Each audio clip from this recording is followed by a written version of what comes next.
These latest headlines from ABC15 are sponsored by Lerner and Rowe Injury Attorneys. One call, that's all. Hello, I'm Megan Thompson with those top stories on this Friday from ABC15 Arizona.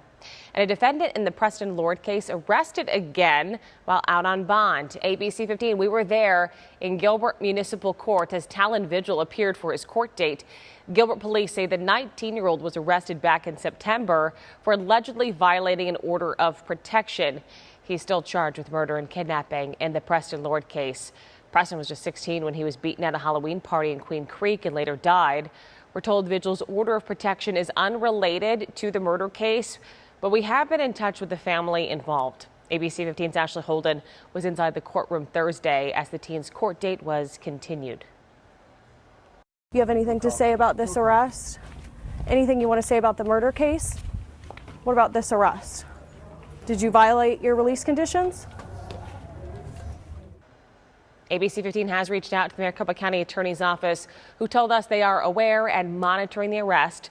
We also reached out to Pretrial Services, who monitors people out on bond, to ask if this or any recent allegations violated Vigil's release conditions. We are still waiting for a response on that. Now at an ABC15 health alert, tracking more measles cases in State 48. Health officials are now reporting 84 total measles cases this year, 80 in Mojave County and 4 in Navajo County. 3 people have been taken to the hospital to be treated for this. Now, for context here, between 2020 and 2024, there were only 10 measles cases reported in total in our state. The CDC says the best way to protect yourself is by getting vaccinated. Well, the NWSL is on Ion tomorrow. The Houston Dash will try to stop the KC Current. Then the San Diego Wave takes on the Chicago Stars. Coverage begins at 4 p.m. You can watch Ion on Channel 51, Cox Cable 18. Ion is owned by the same company as ABC15 Arizona. Buying tickets on the secondary market, it can potentially save you money on a concert or any other event, but you may find getting a refund far more challenging. Scripps News Group consumer reporter John Matarese digs into why that is so you don't waste your money.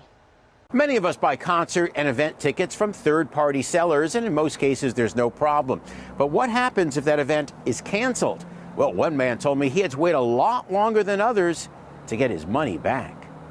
Joe Singer was looking forward to seeing the band Weezer in concert. I went online to go to the concert webpage. They were sold out, and so I went to a reseller. I went to Vivid Seats. He found tickets and paid a good chunk of change. $330. But the concert was canceled, and while friends got their refunds from the primary seller in just a few days, a month later, Joe's refund was a no-show. I reached out to Vivid Seats after about a week and a half of waiting, and they said that they hadn't received confirmation that the concert or the event was canceled.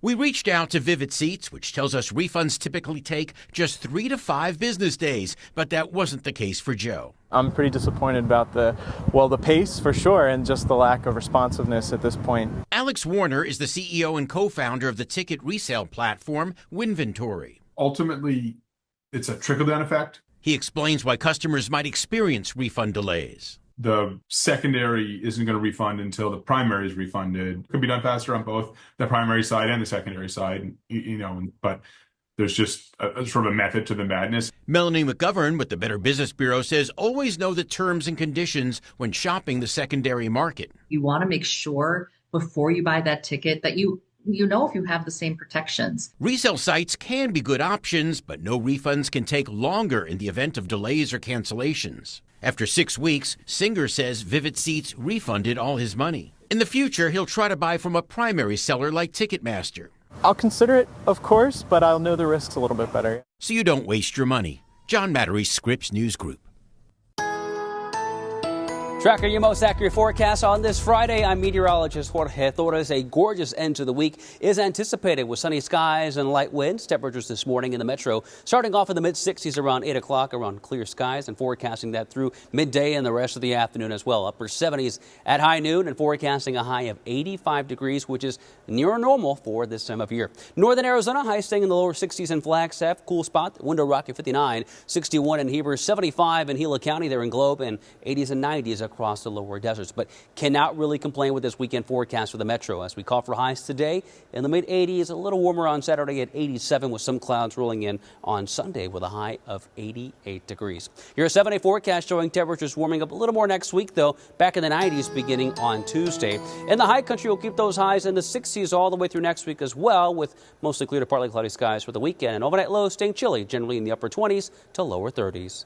For the latest headlines, weather, and traffic, head on over to ABC15.com, or you can download that free ABC15 mobile app.